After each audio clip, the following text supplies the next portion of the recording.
spiritual support were the Italian films. They just did. They were like universal. In the Italian, French, German, it didn't matter. They were universal, and they still work, and they still have an emotional impact. But you have to. There was one other element I forgot to mention. Thrown into all of that was the New Wave, the French New Wave, the Italian New Wave, the British New Wave. It was in New York, Andy Warhol, everyone taking apart cinema and reworking the language of cinema, how you tell a story.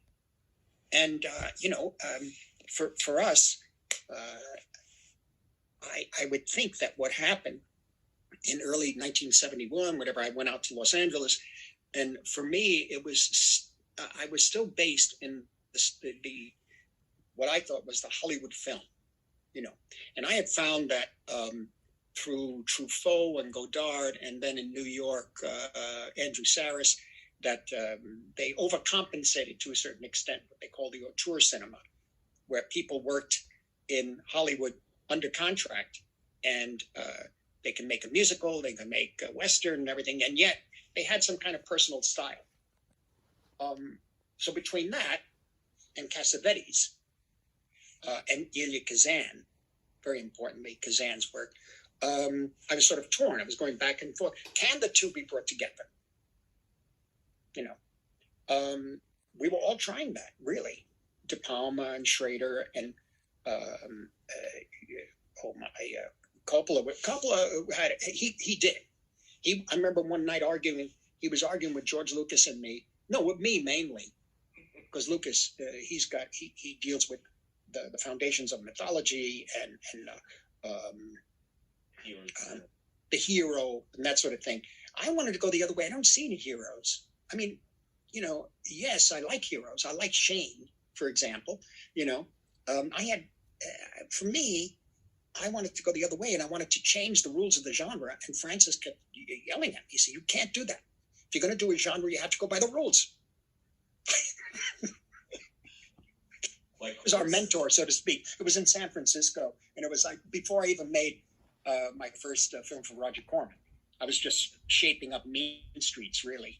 And so I understand what he meant, but for me, I still had the feeling that there might be a way to take the genre and still express yourself, your personal beliefs and your personal style. And did I lose everybody? Are you still there? I think we're all here. Okay, there you are again. Sorry, but we found ourselves out in Los Angeles, myself and Brian De Palma specifically, and admiring and loving the films of the 30s, 40s, and 50s. And in a way, it was an interesting situation because the older filmmakers were finishing, and many of them resented us. They resented. Very often we'd hear them saying, actually, some of them were even if they were encouraging, they still had a resentment towards us because they said, we didn't have to go to film school to learn how to make a film. I said, I know that. It's just that we're we know you actually invented the language. I know that. We're just on this, we're coming in. It's a whole new thing.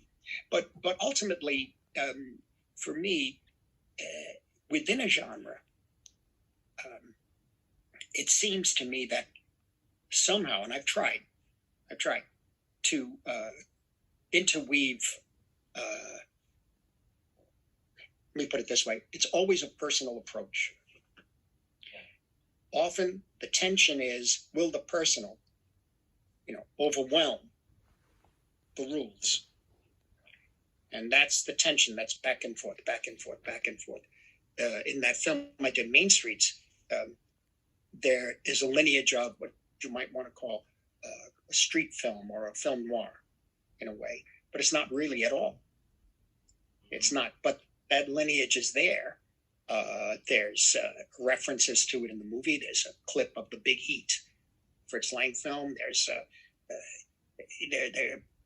basically when I was growing up in the tenements downtown, one of my weakest areas I feel is lighting and camera, because when I was growing up, it was just either it was daylight or night.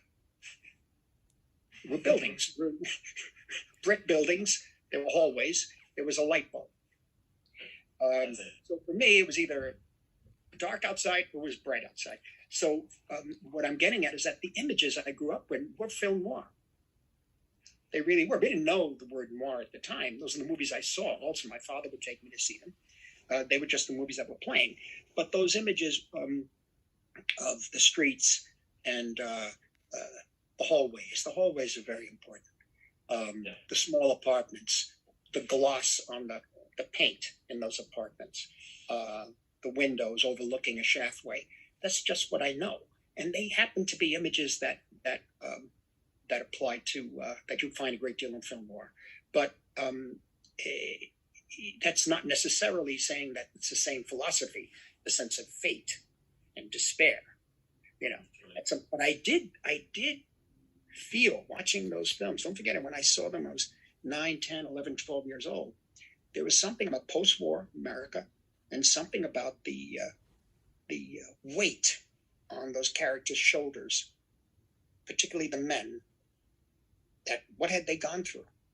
Some went through the war. They talked about it very briefly. Some didn't. But there was this sense of fate and a sense of despair. And then add to that, and I grew up very, very, very cognizant of the atomic threat in 1950 to 54. The air raids, the air raid drills, all of that sort of thing. So we, as young people, expected to be eliminated any second. And those movies reflected that. Hence the tension with, faith and the church and this sort of thing. But in any event, I then felt I had a connection to those genres. That's why I had Bernard Herrmann do the music for Taxi Driver. And I just looked at a film last night. I said to my wife, On Dangerous Ground, directed by Nick Gray, Robert Ryan, Ida Lupino. Excellent film. Beautiful score by Bernard Herrmann. Beautiful score. Very strange film. Because it takes the noir at the beginning and then it twists it. So everything is dark and dangerous and violent. And then it twists and everything is snow and white. The whole second half of the picture is out in a landscape of snow. Very strange. And then the woman, the lead of the picture, Ida Lupino, is blind. It's a very odd, but I understood his violence. I understood Ryan's violence. I understood, like Schrader's character of Travis Bickle, the sense of wanting to clean up the world. And if it's not going to be cleaned up, he's going to destroy it. You see? And I saw that growing up. I just did, and I saw that despair in different ways. I have another note about it. Let me just ask you. The thing was somehow to channel the personal always through the rules of the genre, if you can do that. Even when it comes down to the shot you're laying out. What does that shot mean to you? Mm-hmm. That's the key.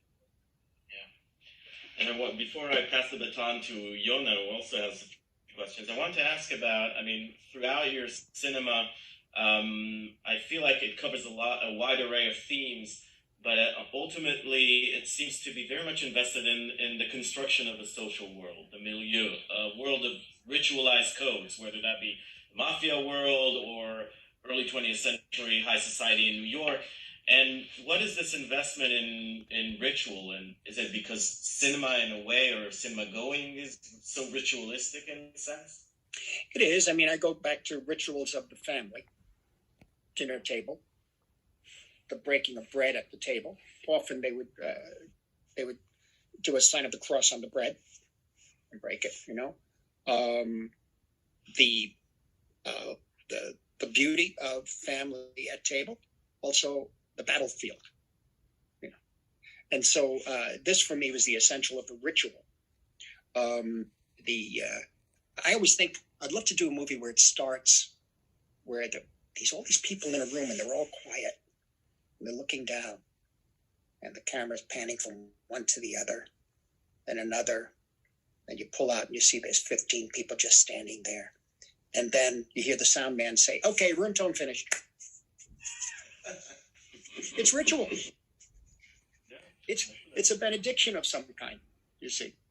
And so for me, rituals are like, I need them. I want them. For a while, I thought when I did Last Temptation of Christ, rituals, forget it. We don't need it. And an Episcopal Archbishop told me, no, they're important. They're important. And I realized, shut your mouth. Keep learn a little more. But it was a phase I was going through. But the thing about the ritual is that somehow a ritual creates a kind of an arena in which the struggles of life are dealt with and worked out. It just is. Even a ritual of a marriage, dinner, children, whatever, bedtime. In Raging Bull, the bedroom is worse than the fighting ring. It is simply another ritual in a way. And within that ritual, you work out the struggle of life. There are many people, I've seen some wonderful films and great books where there none of that. These artists can go off and are not tied to any of that. I probably too, because I found I was about eight or 9 years old, the rituals in the Catholic Church downtown, St. Patrick's Old Cathedral, I found them comforting, and I found solace there. In that was the first Catholic cathedral in New York in 1812. I found a kind of, because the streets were tough, and the apartment, my family, people, Sicilians, everybody arguing, and this place was, you can go in there. Okay, you had to be an altar boy or whatever.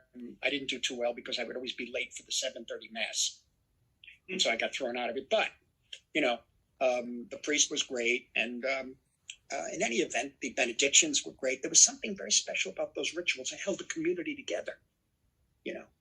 I remember Holy Thursday night, we would go and visit all the churches in the neighborhood, and going from here all the way over to the Ukrainian church on 7th Avenue.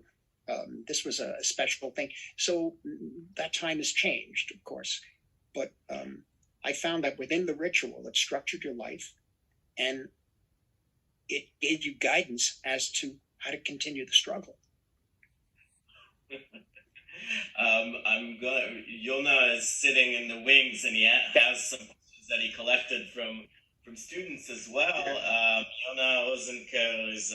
Yona Wozenker, actually, very acclaimed young filmmaker and alumnus of our school, and so I pass the mic to you, Yona. Hi, Mr. Scorsese. I'm super excited. So I will just ask you a few questions that I gathered from my fellow students here at Tel Aviv University. And the first one is, of course, in The Goodfellas, there's the Joe Pesci, you think I'm funny how? And then in Taxi Driver, you got Are You Talking to Me? And both scenes are known to have been somewhat improvised. So my question is, because I want to ask you a bit about the craft. So my question is, how prepared do you arrive on set? Is everything locked, or how much freedom do you let the actors or even the director of photography have, with some info on set? I'm looking over here at all this stuff. Yeah, I found that when I was a kid and I couldn't participate in sports or other games, that sort of thing. I would draw little pictures, and then ultimately, once I began to understand that you can put them on the edges of a margin of a book and flip them, and they move. That was around 19. I was about 8 years old or whatever. I started to make my own movies and drawings, little drawings. I didn't understand at the time. It probably was storyboard, what you call a storyboard. I would show them only to a couple of friends of mine, and they would say, I would say, well, see, you moved from here to here. from this frame to this frame, there's a movement. And they said, it's not moving, it's static. I said, no, there's movement. Spiritually, there's movement in it, you know. And so I got to tell you that ultimately what happens is that I have to get back to that state of mind. I have to get back to that solitude. Very often lock myself in a hotel for like 10, 12 days and just to sit with the script and design, or go on location, check out some shots, then go back. And what I'm getting at is that when I did my first films, I was so impassioned, even I'd say up until beyond Goodfellas, my God, Casino, Temptation of Christ, definitely, Silence, all of that stuff. I draw the pictures. And when you go back to the original ones, the short films and Mean Streets particularly, and Taxi Driver, I found that not only can I see the film and feel the editing and feel the camera moves and where the camera should be on when, who it should be on when, who's in whose frame, each other's frame, they singles, and they doubles. I find that I feel I'm completely prepared when I get on set or when I get on location. That doesn't mean that we can't change it, but it does mean there are certain things I really want. You know, by the time we did Taxi Driver, I drew every picture at that point because the budget was low. The studio didn't want us to make the picture. And I met with this wonderful director of photography, Michael Chapman, whom I understand was there recently and sadly, really sadly, just died. And Michael, I would give him the pictures, and Michael loved those pictures. At one point, we had a storyboard artist come in and do one scene for us, and Michael rejected them. He said, no, yours are more expressive. Not that mine are great, but he liked the expression. There's a special pencil I use, which is one of these ebony pencil here. It has a strong feel. You can feel the camera. I've put an arrow. I could feel it. And Michael felt that. And so often we would have 12 images, let's say, you know, for a scene, or 15 images and drawings. And we were moving so fast, and we had to be so careful that often we, out of the 15 pictures, we'd have 12 done, and he'd hold up the other 3 and say, okay, these 3 we're going to get next week in one way or the other. So it was almost as if we had worked out the entire film on paper. That led to the ability then to open up for improvisation. That's the key. And the improvisations were done usually, I must say, a week or 2 before shooting. And they were rewritten from the rehearsals. I would write up I would audio tape them or videotape, whatever I don't forget at that time. But then I would take the improv and make a scene of it, and then give it back to them. And they'd work on that again. I'd take it again and make a scene of it. In the case of Robert De Niro doing Are You Talking to Me, that was not at all possible. We were in the last 3 or 4 days of shooting. We were 5 days over on a picture that was scheduled for 40 days that the studio did not want to make. They were very angry at us. People were pounding on doors. Oh, come on, hurry up. We've got to do this. And I go, okay. And I had this image. I had this thing in my mind. I said, you know, if you're in front of the mirror, playing in front of the mirror with these guns and this ridiculous slide in his arm and that sort of thing, I said, he's got to say something. I remember Bob, we couldn't figure out what to say. And I think he called Paul Schrader, because Paul only came on the set once for that film. The script was so perfect, we thought, you know, but there was nothing in the script about that dialogue. And so I think he told Bob something. I forget completely. All I know is that I squeezed it in on Columbus Avenue and 88th Street in a condemned building. I squeezed it in between a day in which we were shooting back to back. And it took about an hour and a half. And people were getting crazy. And somehow, I don't think Bob was, he just told me recently, a few months ago, you know, I was never aware that everybody was upset. I said, that's the other thing. Oh, take your time, Bob. Don't worry about it. Make him feel comfortable. Because I had seen him do things during the shoot of that, during Mean Streets, where I thought, oh, I would never. And then I saw him do it. I said, no, that's good. Wow, this guy is interesting. Okay. If he's got an idea, you better not tell me. Just do it. Let me see it. you know? And so, I don't know. I was sitting on the ground in front of him, below the mirror, and I was looking up, and I was saying, do it again, do it again, do it again. And he started to get into a kind of, are you talking to me? You know, are you talking to me? And we knew something clicked at that point. We did it an hour and a half. We got it out of there. And that was something that came out of pure necessity, you know. And if we had more time, I don't think we would have been able to get that. We had no time. In the case of Joe Pesci, with You Think I'm Funny, Nick Pileggi and I worked on that script, Goodfellas. Again, that script was almost, in my mind, I had it already shot. And like, it's not because it's so great or whatever, but I had it in my head. I didn't want to make another film about the organized crime. And I said, this has got to be a different way based on the book that Nick had, Wise Guy. I said, something else. It's like the people I knew and stuff. And I understand it. And I also understood the life spiraling out of control with drugs and that sort of thing. So I said, what if we, I designed the whole picture. Michael Ballhaus was another one who really knew, who really understood the drawings, the movements, and didn't make a big deal of the movements. He had worked with Fassbinder in Germany, and they moved the camera. They didn't need necessarily giant pieces of equipment and stuff like that on that particular film, and on After Hours too, in Last Temptation. Michael was, he would always look at me and smile and say, I think we can do this. He was never complaining about it. I would complain. He goes, no, you know, we're going to do this. But what happened that day, Joe didn't want to do the picture because he felt he was getting typecast as an Italian, you know, wise guy. He didn't want to do the film. So, yeah. So I said, we had lunch. Those days we used to have lunch. Now we don't. No time for lunch. Getting old. We are old. Got to work.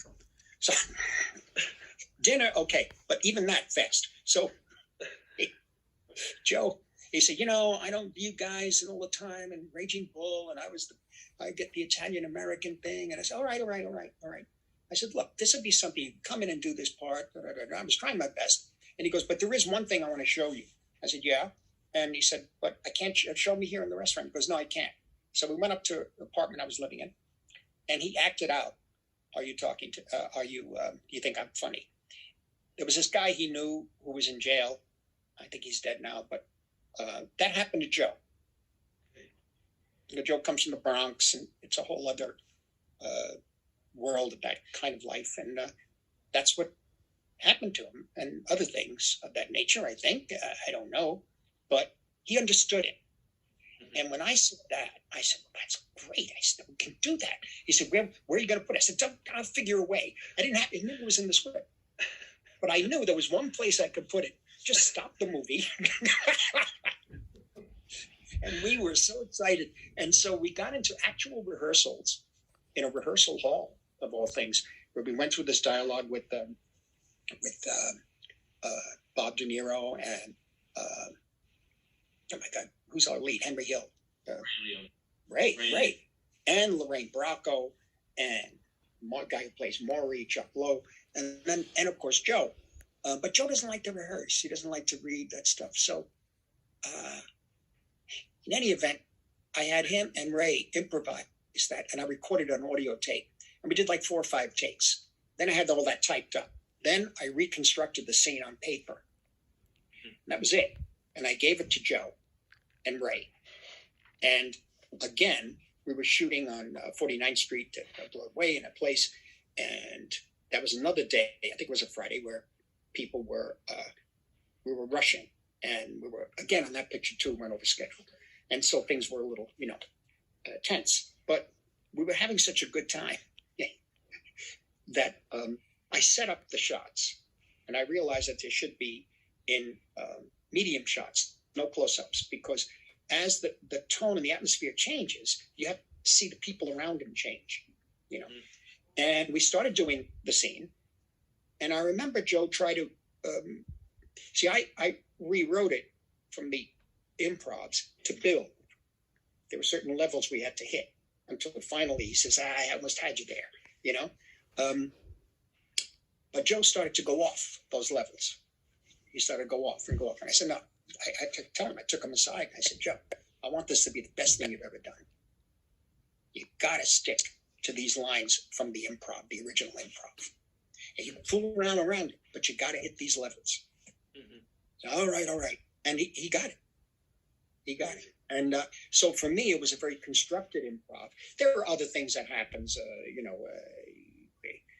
sometimes an actor becomes a tour de force and he or she just goes, like Ellen Burstyn, Alice Doesn't Live Here, or, Kate Blanchett in Aviator. She does some things and just leave it alone. Don't touch it. A lot of that, I believe, for your students is creating an atmosphere. But yet, the tension is that you still have to control it. But I think you can't let them know you're controlling it because you might restrict them. Mm-hmm. This all goes back to one major issue, is that you both should be making the same film.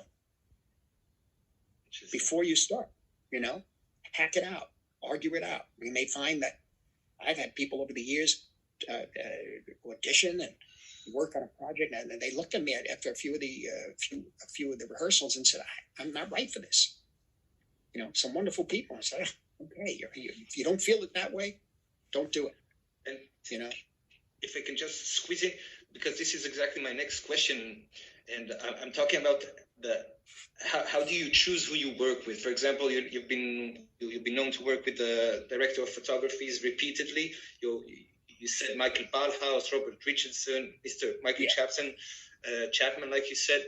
And how could you elaborate a bit on how you choose, for example, a DOP or an editor? Because plenty of our students here are editors and also, of course, DOPs among others. So if you could just elaborate a bit. It's interesting. I was lucky to be with. I had a Boxcar Bertha, which was an exploitation film I did for Roger Corman, shot in 24 days. There were 3 DPs. The first one quit. Second one came on, and he was a really interesting guy. He was a stuntman, famous stuntman photographer, and he was angry at everything. But he taught me a few things, and especially about staying on schedule. Because it was my first film. That was my first film on a schedule. Again, everything was drawn, pictures, and he didn't like it. And the third guy came on, a man named Nain Rescher, who had shot Paul Newman's Rachel out of New York. And he got everything I wanted with the drawings and on time and everything, but no personality problem. He was an older gentleman, and he was very happy to be there and work for 5 or 6 days and finish the film with me. I found that I was very lucky then to find another guy named Kent Wakeford, and we had a great collaboration with Michael Chapman. Something about Chapman and Ballhaus is that they loved cinema, movies, and I could talk with Chapman. I'd say, the red over there reminds me of no, that's Pierrot Le Fou. Okay, can we take can we do the Vivre Sa Vie track that she does in the record store? No, you're putting it at an angle. The Vivre Sa Vie track is parallel. It's got to be parallel. Okay? And what size lens? Oh, well, let's see. But the wide angle, well, you're going to, an 18, no, that's too much. So we had an excitement. And we also understood. They also, here was the key thing. They wanted to give me what I wanted or what I thought I wanted. That's the key. I've met some great DPs in my time. I've had one great DP in Italy explaining to me how a film should be made. He said, "This is how you do it." And this was back when after I'd done Raging Bull and everything, and I still wanted to work with him. And I realized, wow, good thing we didn't. Picture had fell apart, and because he's saying that's the way it should be made, I would never be able to work with him on the way I want to shoot. This doesn't mean you hope that the way Bob Richardson or a number of others contributed something visual and something, how should I say, something more than what you need, as long as it doesn't get in the way of what you're trying to communicate in the shot. And that's happened a few times where they give you so much that I forgot what the hell the shot was about. And then where suddenly it's all about getting a crane up. And I said, wait a minute. So that needs adjusting. you know. Another great DP is Roger Deakins. I worked on a film called Kundun. And I learned that Roger at a certain point will go for certain light. You see, I'm not, exteriors for me, I don't understand necessarily what time of day to shoot certain parts of scenes, you know. But he knows that. And he also, he could look at a scene, interior, exterior, without a light meter, and determine the f-stop, you know.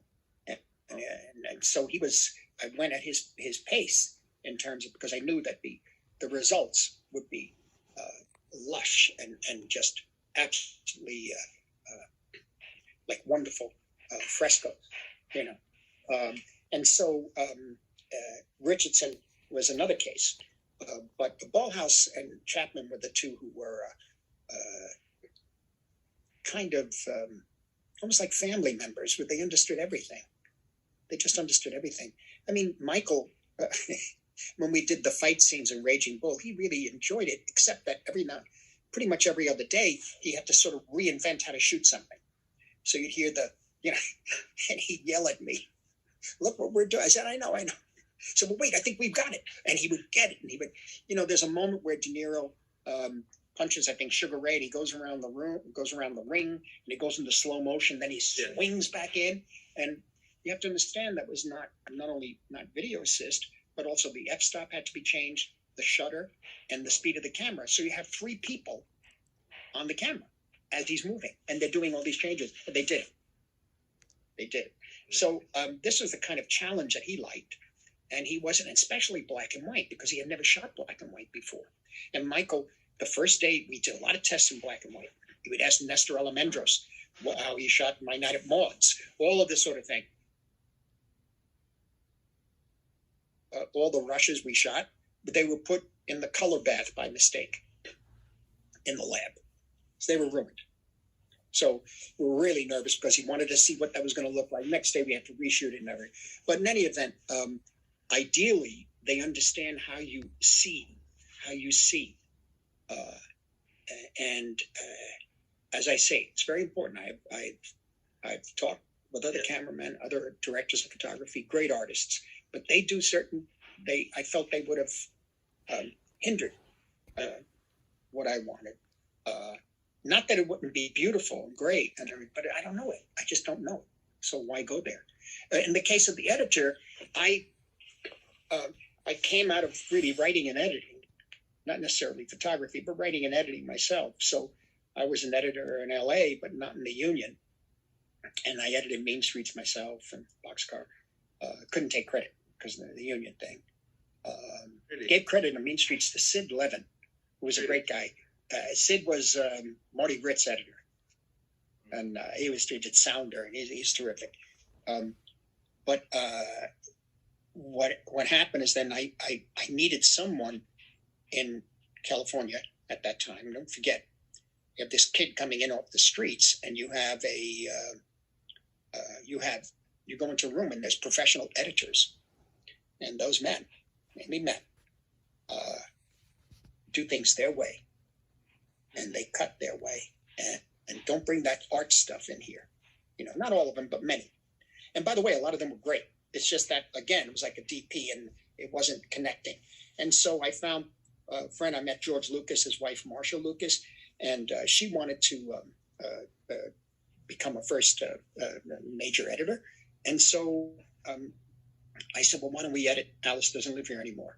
And she would be the editor of the film. And I became Taxi Driver too. But what happened is that she would at least listen and do what I wanted, and therefore add more. But primarily, didn't have it's not even ego. It's about the system. She was not part of that system. That's the difference. Yeah. And very often in that system, the older guys would say, "Don't let the director in the editing room." Well, yeah, if you're making 3 films a year at Fox in 1949, you don't need it. It was like what John Ford said in My Darling Clementine. He had a beautiful close-up of, I believe it was Clementine, where I think it was Wayne. No, it was Henry Fonda looking in the dust as the stagecoach drives away. And he said, that wide shot is beautiful, beautiful. He said, I'd love to go and do a close up of him, but some son of a bitch will want to use it. So that thinking is very different from making films yourself in a loft or an apartment up in the Upper West Side here. So Marcia stayed with me for Alice and Taxi Driver and New York, and then went off to work with her husband George. She won an Oscar for the work she did on Star Wars.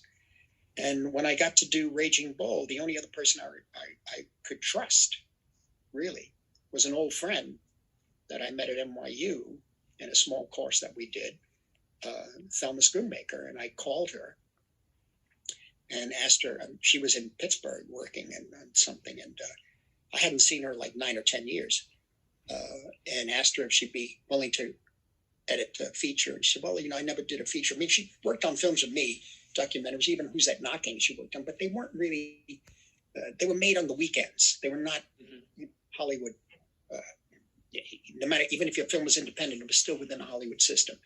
And I said, don't worry about it. She came on and she stayed, mainly because, first of all, I love what she does, but she also understands the way I think in terms of editing and certain edited sequences. And she's able to do it. If she can't do it, she goes, what the hell do you want here? I said, no, remember that? That's 2 frames off. Oh, yeah. And she does it. Or does it even better. And so the key thing here is trust, because it come out of a situation where Brian De Palma, myself, a number of people in the early 70s, the films are being taken away from us in a way. Brian De Palma's film, Get to Know Your Rabbit, was taken away by the actor. George Lucas's THX, they were threatened to take it away.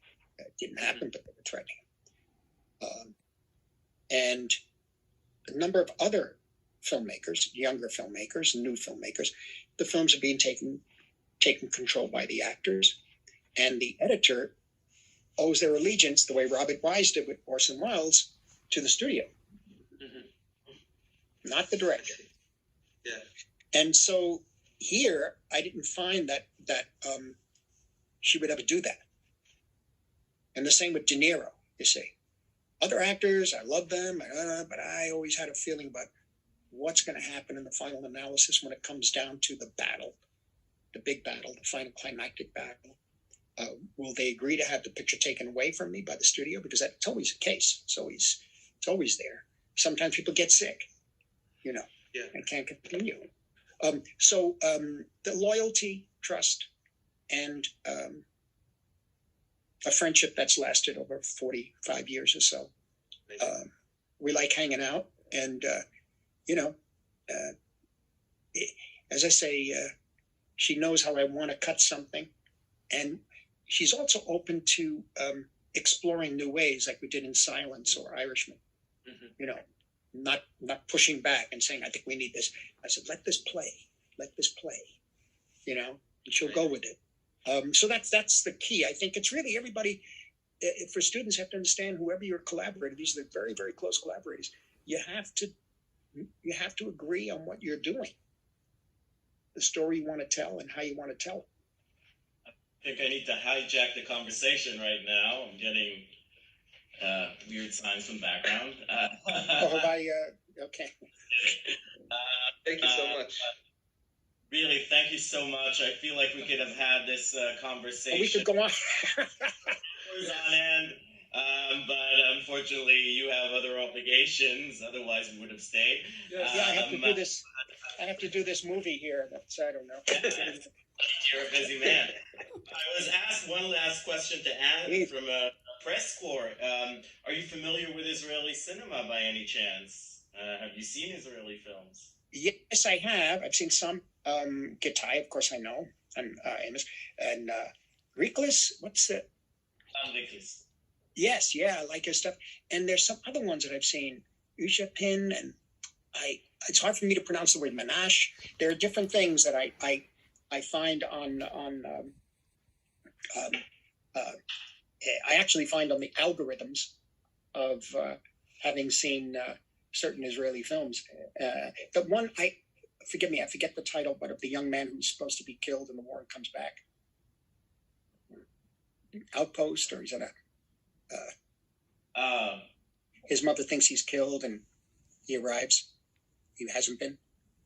Do you remember? Yeah, it's incredible. Now we're all blacking out. Oh, for God's sake! They do this great musical number at the outpost. It was just, wild. The last movie by Shmulik Maoz. Yes, Foxtrot. That's it, Foxtrot. Yeah, that's the one. Yeah, that was it. Suddenly, pretty. Oh, I would love to see more. Can you send me some? Of course. Certainly will. We will certainly will. And thank you. I would like to join everybody thanking you for sparing this hour and a half with us. It was really illuminating hearing your words and sharing your memories, your ideas about filmmaking. It's very important for our students to hear firsthand. And let me extend our invitation to come here and teach a masterclass whenever time I'd love allows. to. Yeah.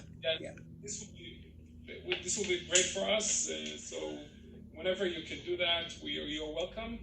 I would like to thank everybody who took part in this event, and especially those who made it happen. Luis de Jesus and Lisa Purchase from your office, and Scott Feinstein, Amos Elad, and Yael Regev, Agnes Goldman, and Ayana Segal-Cohen, and our technicians Gil Sharon and Ima Finchenko. Thank you, everyone, for joining us, and I hope to see you in our next event. And thank you, Mr. Thank you for your time. Thank you so much. Thank you, everyone. Hope to see you in person. Okay. Stay safe. Bye. Yeah, you too. Bye.